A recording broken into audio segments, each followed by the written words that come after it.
Dear children, welcome to today's session. Today we will be learning about electromagnetic waves as well as electromagnetic spectrum. So what are the characteristic features of electromagnetic waves? These waves are just like ocean waves. So just like ocean waves, they have crests and troughs. The upper peaks are known as crests and the lower ones usually call them as troughs. The distance between two subsequent crests is known as wavelength. Then coming to frequency, what is frequency of the wave? The number of waves passing through a given point per second is known as frequency. So as the wavelength gets reduced, frequency increases. Therefore, wavelength is inversely proportional to frequency. So wavelength is represented by the letter lambda and frequency is represented by the letter mu. So wavelength is inversely proportional to frequency. And the speed of the light can be calculated by multiplying wavelength with frequency. So this equation is even applicable to other waves like sound waves. So it's a universal relationship which is applicable to all types of waves, whether they are light waves or sound waves.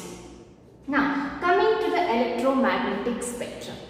So here in this electromagnetic spectrum, we have wide range of wavelengths or frequencies. So scientists usually describe it as a very long line. Now, just observe the wavelength here in the spectrum. Initially, the wavelength is very less. Here, the energy of the waves, it is high as well as frequency is more. So as you move from left to right of the spectrum, what is happening to the wavelength? Wavelength is increasing. So when wavelength increases, the frequency decreases as well as energy of the wave also decreases. So remember very well, wavelength is inversely proportional to frequency. When you look at the left side of the spectrum, you are having very short rays which are known as gamma rays. So these are the rays which are shortest, having highest energy and highest frequency. Then comes X-rays. Next, ultraviolet rays. Then infrared rays, microwaves and radio waves. So you can see a very narrow part in the electromagnetic spectrum. Here the colored part, this is known as visible spectrum. Visible spectrum. So it occupies a very narrow slice of the electromagnetic spectrum. So here you have various colors in this electromagnetic spectrum ranging from wavelength 400 nanometers to 700 nanometers. So here you have violet, indigo, blue, green, yellow, orange and red. So what is happening here, if you look at this visible spectrum, the wavelength is increasing. From violet to red when we move, the wavelength is increasing. So when wavelength increases, what happens to the energy and frequency? Energy and frequency will decrease. The frequency and energy will decrease. Now I will give you some examples. Suppose you might have observed either in a welding shop or a mechanic shop, the workers keep heating the iron rod. So what happens when they heat the iron rod? So slowly the heat energy is produced. So at first the energy is less. Therefore the red color emits from the iron rod. Slowly the colors change. Next you can see orange, yellow, blue and finally it becomes even white. So what is happening here? As you are heating the iron rod, what is happening to it? The heat energy is increasing. So whatever colors are emitted, they vary and they depend on the discrete wavelengths here. And finally, why you are able to see white? Because all colors will combine and it appears to be white. So initially the color is red, means the energy is less, wavelength is more and frequency is less.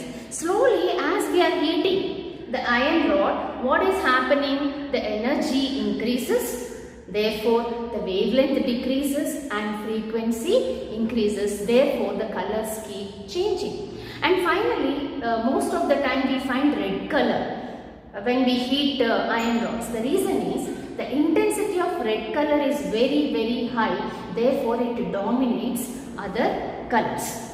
Now just before 19th century, they thought that this energy emitted from either molecules or atoms is continuous energy. But Max Planck,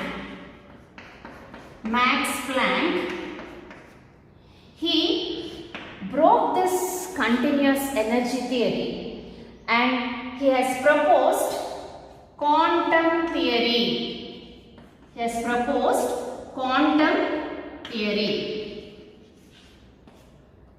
So according to Max Planck, the energy emitted from the molecules or atoms, it is either gained or lost in the form of discrete values and not in a continuous manner. Now what is the difference between these terms, discrete and continuous? I'll just give you one example.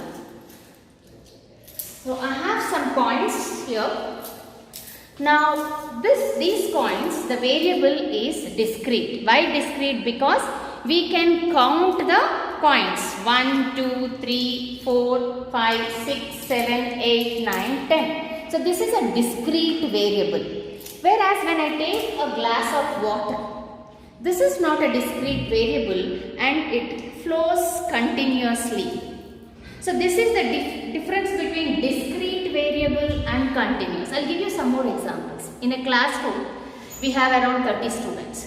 Now if I ask you what is the number of students present in the class, you'll count and tell it is 30. So it's a discrete variable. On the other hand, for example, I'll just ask one of the students to stand up and tell what is his height.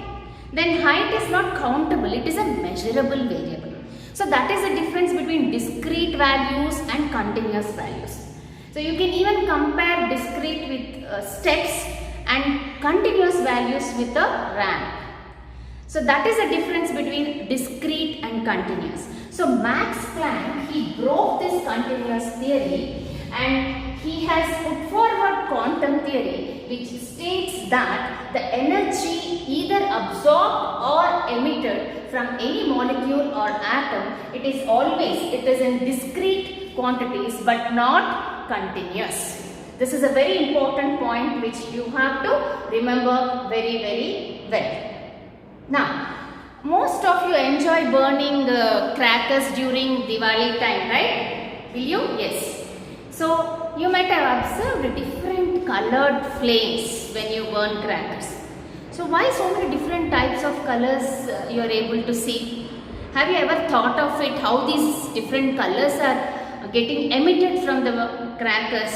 See, it is because of the different types of elements used in the crackers. Not only different types of elements but also the colors vary as per the heat energy. As the heat increases, the energy increases and even the wavelengths, they keep changing and therefore the color changes. So according to Max Planck's quantum theory, energy is directly proportional to frequency and the statement is given as energy is equals to h mu, where h is known as Planck's constant.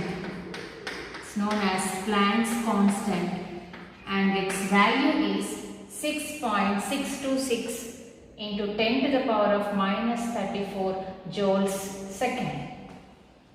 So this equation is important. You have to remember even the value of Planck's constant. You have to learn, it is very important. Now I'll give you some more examples.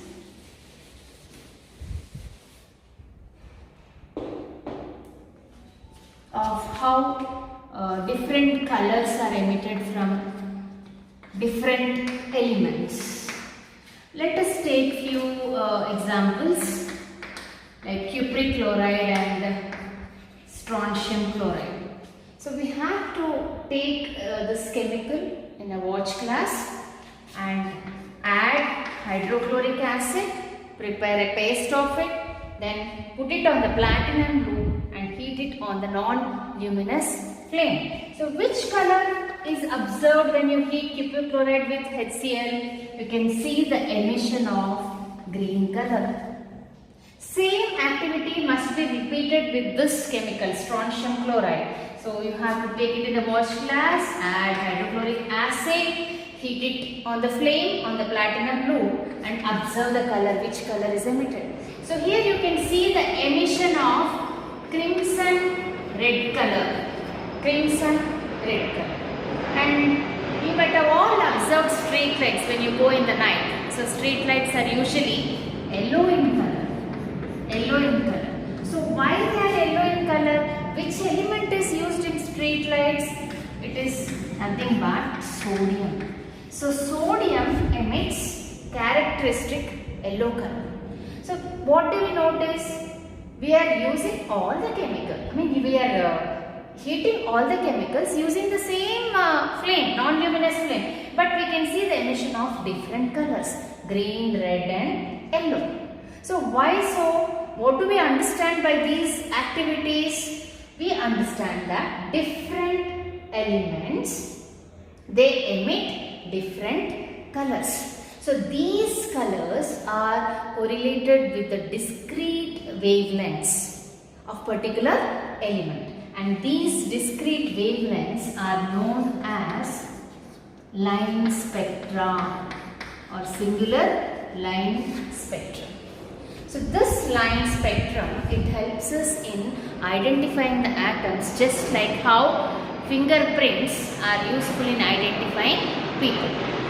Then in the next class we will be learning about different atomic models.